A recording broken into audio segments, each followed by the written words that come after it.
You again. Thank you so much for joining the fourth hour of the Greg Belfrage Show on YouTube. So let's get right to it. Stories that are new this morning.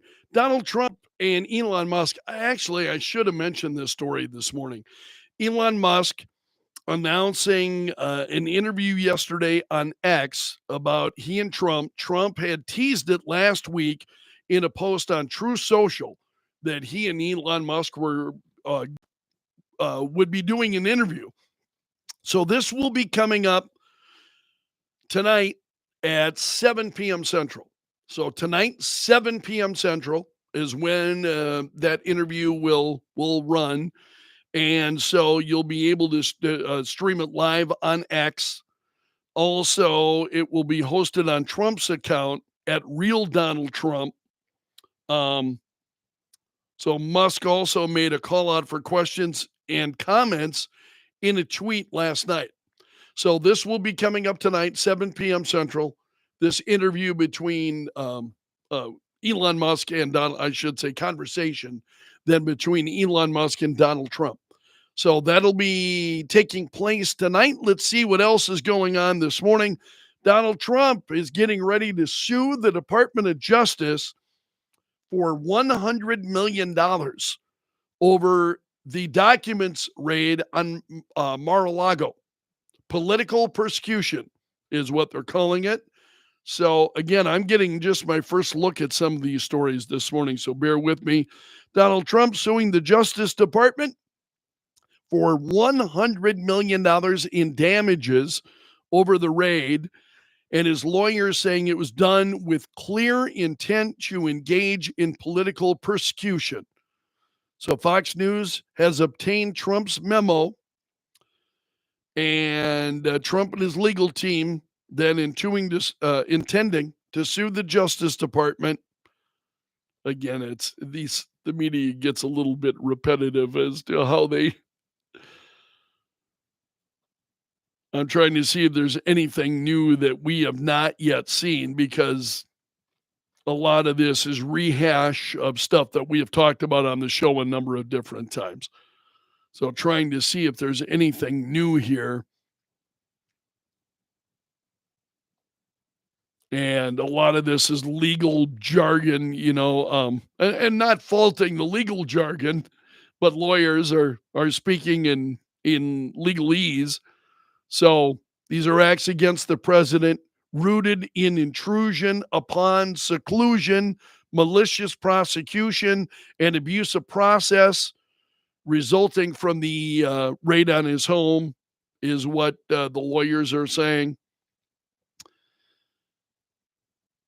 And the decisions made by Attorney General Merrick Garland and the FBI were not grounded in social, economic, and political policy, but instead in clear dereliction of constitutional principles, inconsistent standards as applied to Trump, and a clear intent to engage in political persecution, not to advance good law enforcement practices. So that's what they're saying. Again, this is $100 million that Donald Trump is seeking from the Department of Justice. That's a big story this morning. Also, at the conclusion of the program today, we're talking a little bit about Tim Walz and some of the comments and former leaders in the Minnesota Guard. I continue to believe that this is going to be a big problem for Tim Walz moving forward. And New York Post has got a story.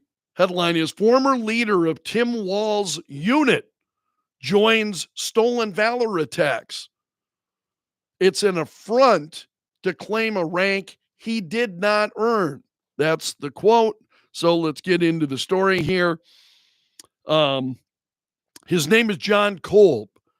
He became lieutenant colonel of the Minnesota unit a few months after Walz quit to run for Congress. And in a widely shared Facebook post, Kolb said that Walz not only retired early, but broke his enlistment contract, he says. And he said that Walls also failed to complete the Sergeant Major's Academy and did not successfully complete any assignment as a Sergeant Major, he said. So I'm going to read his whole post here. The New York Post has got it. And he said, feeling a need to say this. I do not regret that Tim Walls retired early from the Minnesota Army National Guard, did not complete the Sergeant Major's Academy, broke his enlistment contract, or did not successfully complete any assignment as a Sergeant Major. Unwittingly, he got out of the way for better leadership. Thomas Behrens was the right leader at the right time. He sacrificed to answer the call, leaving his family, business, and farming partner brother to train, lead, and care for soldiers. He earned the privilege of being called Command Sergeant Major. Like a great leader, he ran toward and not away from the guns. I have no opinion of Mr. Walls's decision to leave service at the time he did. It was his right to retire early.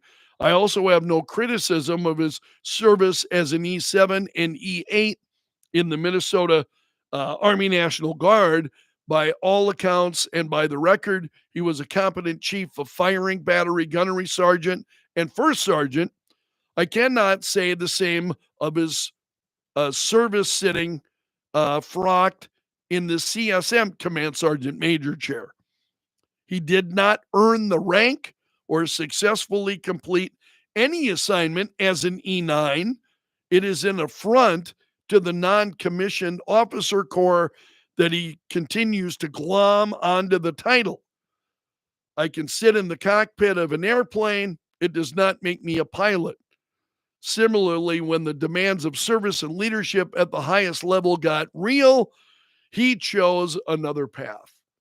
So I think this is going to continue to remain a real issue for Tim Walls, especially among those who have served in the military. Another big story this morning. This coming from Breitbart. Vice President Kamala Harris cast the tie-breaking vote to let the IRS track workers' tips so that they could be taxed. So we talked about this morning on the show. You've got Kamala Harris, who is now taking this, it was Donald Trump, who 2 months ago said, it was a worker that brought it to Donald Trump. He listened and he said, that's a great idea. Let's not be taxing people's tips that they're earning. So Trump was out there 2 months ago saying this. Kamala Harris says it now over the weekend. She does not want to tax workers' tips. And so Breitbart now pointing out Kamala Harris was the tie-breaking vote in the Senate to allow the IRS to tax tips. Oh, that's just gold. That is, again, only in Bizarro World do you see this kind of stuff happen. So she copied the campaign promise, and there's Breitbart has got video of this. And then her casting the tie-breaking vote. On this vote, the yeas are 50, the nays are 50, the Senate being equally divided, the vice president votes in the affirmative, and the bill as amended as passed. So how is she going to answer that? How is she going? She's the one. She's the one who cast the final ballot to make. Oh man, it just gets. This is just absolutely crazy. And now she wants to end the tax on tips. And I told you this morning, I get a little bit tired of her acting like she was just a bystander.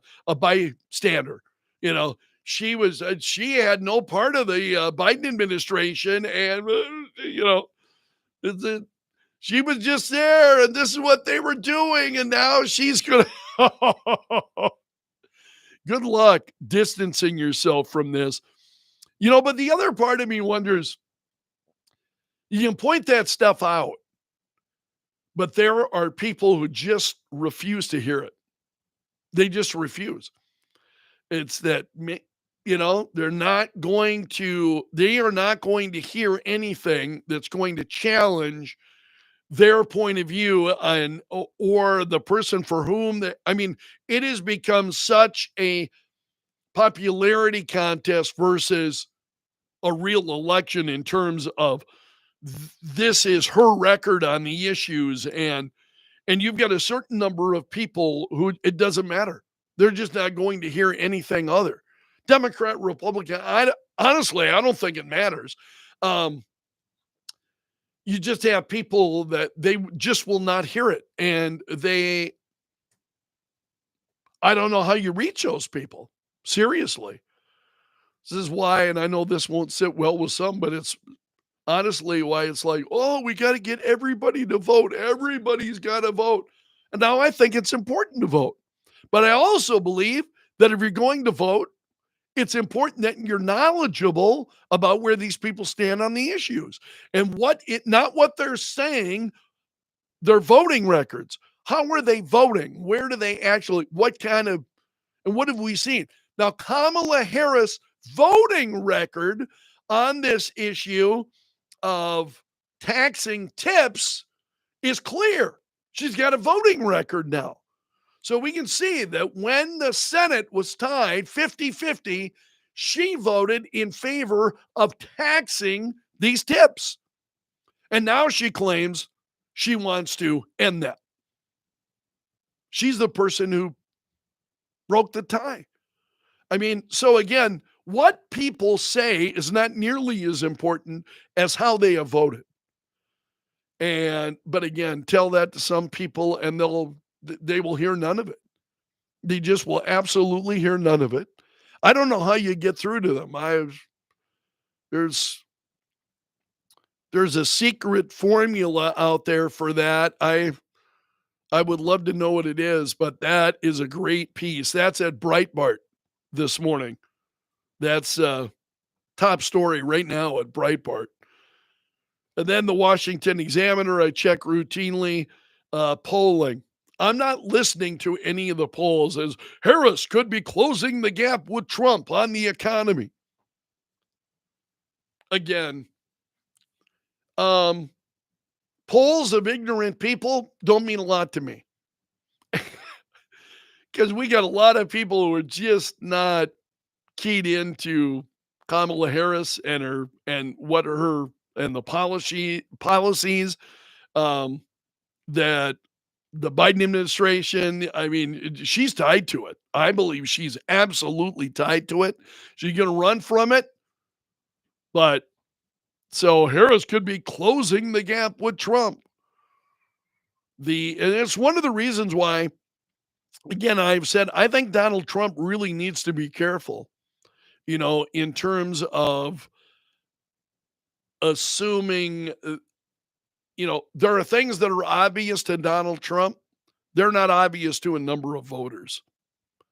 And they're just not going to hear anything that contrasts with what they believe. So it was, again, we've got Kamala Harris, who over the weekend saying, let's eliminate this tax on tips. Oh, and people were going nuts. People were cheering and, oh, amazing. Oh, that she would come up with it. Well, she didn't come up with it. Donald Trump, in a conversation with a server, she told him, hey, our tips are being taxed. And Trump listened to her and said, yeah, let's end the taxation of tips. That's a great idea. I would make that happen. And Kamala Harris is the one who actually made the tax on tips happen. She was the tie-breaking vote. So again, there's reality and there's bizarro world. You know what I mean? And a lot of this stuff's going on. It's just so bizarre and crazy. And so with this polling, Harris could be closing the gap with Trump. Honestly, I don't know what's going to happen, and I don't. It's unfortunate to see this being a big story at the Washington Examiner because I think they do some good reporting there. I think the campaigns need to be mindful of the polls. As far as you and me, that polling information is nothing but either you're going to get worked up, you're going to make people feel overly confident. You know what I mean? I think it's a waste of time for you and me, for people on Main Street to be concerned about what's going on with these polls. But if it's great if you want to go out there and you want to, be a flamethrower on X or whatever, or Facebook, but in terms of real practical information, I just don't think it's all that meaningful. I want to take a look at some of your comments this morning. I love hearing from you guys, and I changed so that as you guys comment, as folks watch this, hopefully watch it, and some will watch it on YouTube later on today, they will see your comments appearing on the video because I really appreciate your comments. So, um, we were talking on the air this morning about and Steve said, I applaud the Olympian that didn't want to settle for a tie, that silver would mean more to him than a shared gold would. And I agree with that. Absolutely right. He wanted to compete. He's a competitor. He wanted to compete and unfortunately lost. So he gets the silver. But I agree. I would think that the silver medal would have a lot more meaning than a shared gold. At least it would to me. But um, Brian saying he agreed with J.D. Vance's criticism of Tim Walz and his dishonesty. That's really the issue. It's not his service. It's his dishonesty. It's his dishonesty about the issue. And that's why I think it continues to be a story. And that's why you've got growing number of people. And we're talking about, high ranking enlisted officers in the Minnesota Army National Guard who are weighing in on this and continuing to, you know, um, very important, I think. Greg, hey, welcome. Greg's the mayor of Hooterville. Always love hearing from Greg. Being an Army veteran, I'm watching this Wall story closely. I'm disgusted with his stolen valor and ditching his men when they went to the sandbox. Despicable. Yeah, incredible.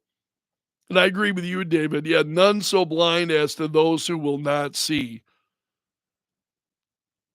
Steve said, I think too many people vote. I would prefer high turnout of people informed on the issues over everyone checking boxes. See, that's me. I would rather. Do I want more people to vote? Yes. But if you're going to vote, I feel an obligation to be informed on the issues. I take that very, very seriously. That if I'm going to be voting on these issues, I need to understand what the issues are, what and what a yes vote means or what a no vote means, or particular candidates where they stand, rather than just going in and even voting straight ticket, which I will, which I may do, but I won't do it by just saying I'm a, vote straight ticket, my party or this party. I'm voting straight ticket this without knowing I still go race by race, and it may wind up that I vote straight ticket, but I go and vote for the individual. And I want to know where they stand or against an individual. Sometimes you wind up voting against somebody. It's not that you necessarily like their opponent all that much. You just don't want to see them in office. You know what I mean?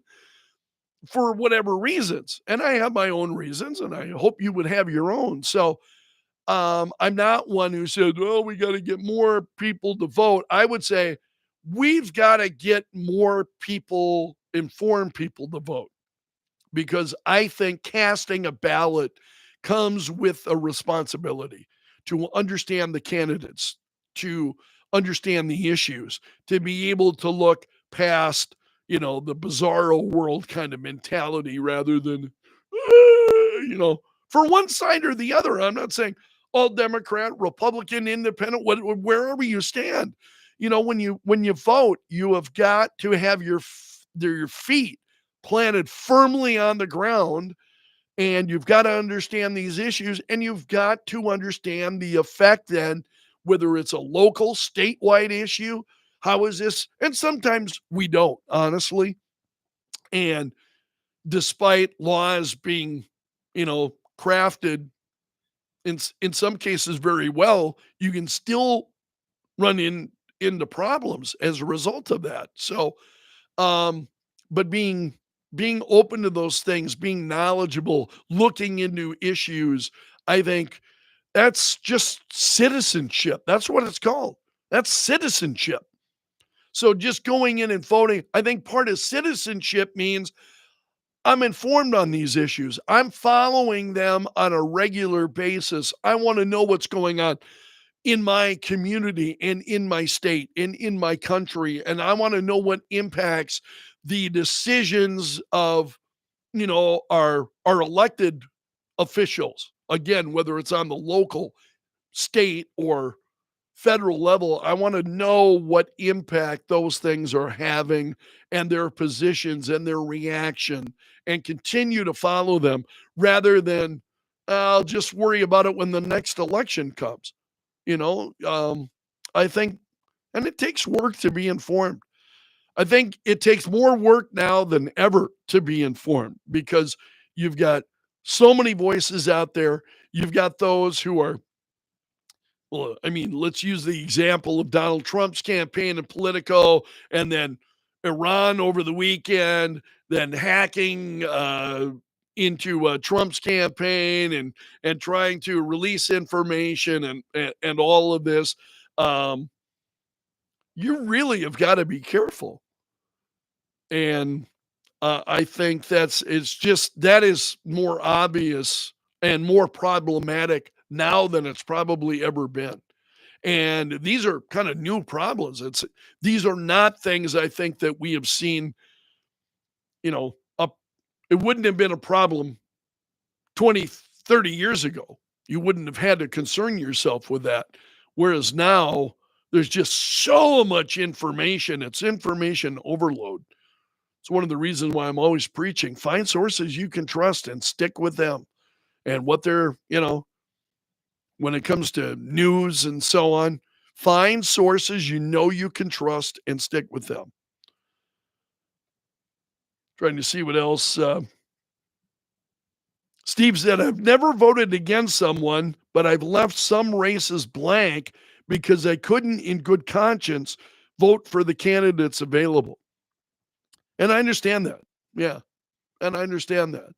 And I wouldn't say that I've never, I won't tell you that I voted in every single thing. If there is something, and I think especially with all of these initiated measures and all of this stuff, I understand why people say, I don't know what to vote for. I'll just leave it blank. Because and I want to bring this up because I saw this in a story at KELO AM TV. And last week, you'll remember, I talked to the chair of the Vote No in November campaign. Chris Larson was on the show on Friday, and we were talking about the Vote No in November campaign. And so they were just getting underway. They had sent out a news release, and Chris was on the program. And by the way, I got emails from several people who said, thank you so much for having Chris on the program. I appreciated hearing him say, vote no in November. And he was talking about 4 specific ballot issues in South Dakota that he was saying, vote no on. And we ran them down. And if you missed that, go to my podcast at KELO.com and find the interview with Chris Larson. It was I really enjoyed talking to him. Just And I even told him that. He was saying things that I was thinking, you know? And I love that when you're interviewing somebody and they're saying everything that you've been feeling, and it's like, man, it's refreshing to hear a very Main Street kind of guy out there rather than a talk radio host. I've made my living, obviously, talking about issues and so on. I'd love to hear somebody on Main Street who is absolutely, man, I agreed, I think, with just about everything he said. So this is interesting. KELO TV does this piece on this, and they talk to Michael Card, who's an emeritus professor of political science. Oh, here we go. Political science. Oh no. No. At the University of South Dakota, my alma mater. And he said, with so much misinformation, people tend to go back to not voting if they are unsure. And Card said, who do you trust? There was so much misinformation as well as disinformation on these issues that who do you believe?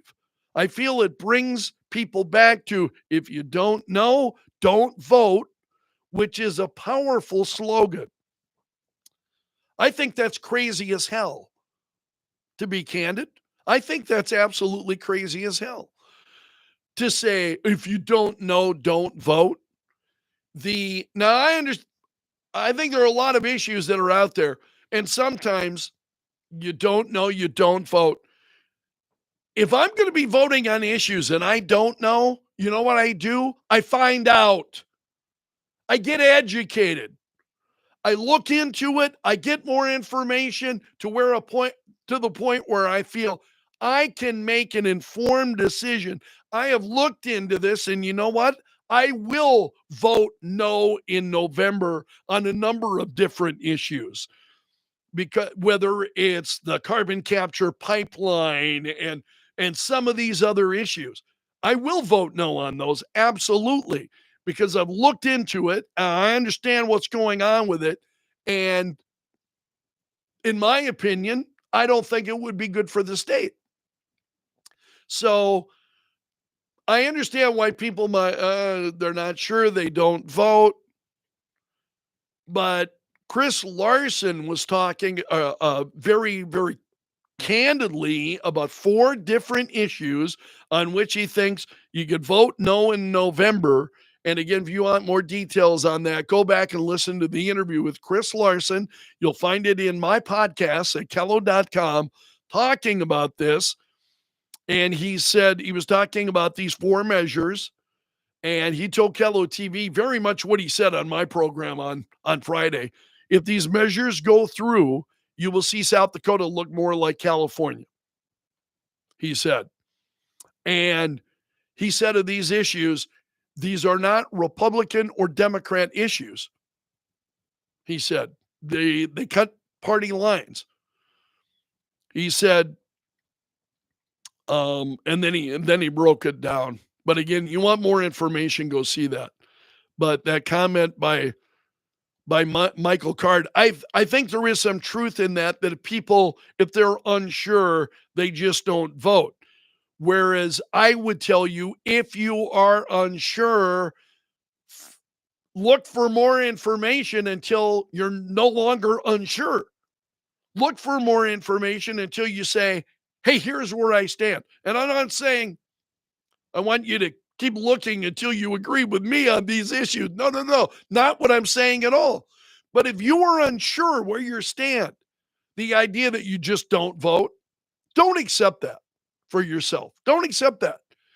If you're unsure of where you stand on that issue, get more information until you are sure where you stand. And then vote your conscience. But just not voting, don't know, not. It's because some voters are lazy. They don't want to do the work. I mean, seriously, and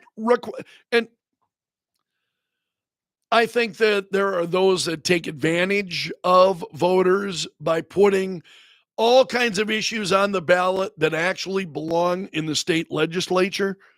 And this is why increasingly I will be voting no on a number of these ballot initiatives. Now, again, I want you to vote your conscience. You may be voting against me, and that's okay. That's what it's like when we live in a representative republic. We all cast our votes on what we would like to see. But the number of issues that where folks are using the initiative process, you know, there's some bad things coming. And I look at some of the people and the issues they're pushing, and seeing the record of some of these people and what they've said, and the ones pushing it, they're not folks that I'm on, they are diametrically opposed to me on almost every issue. Why am I going to vote for these measures that they say will be good for South Dakota? Not in my opinion, they won't, so you've got to really be well informed. You've got to trust your own conscience when it comes to these issues. But the idea of just not voting, I've got to say that doesn't sit well with me. If there is an issue that I will have difficulty voting on, then I will continue to look into whether it's a particular race and the candidates for a race. I will look into that. If it's an issue, I will look into that until I can cast a vote with confidence rather than just leaving it blank. All right, I'm going to leave it there for today. We're at the 30-minute mark. I don't want to go any longer than 30 minutes. I want to ask you to please hit the like button. I'm so glad to have you here. Growing number of people who are here and commenting. And again, I've changed my settings, so your comments, for those who watch this feed afterward, your comments are still going to appear. So thanks so much for being here. I appreciate it. Hope you'll be here again next time. So long until then, my friend, and may God bless.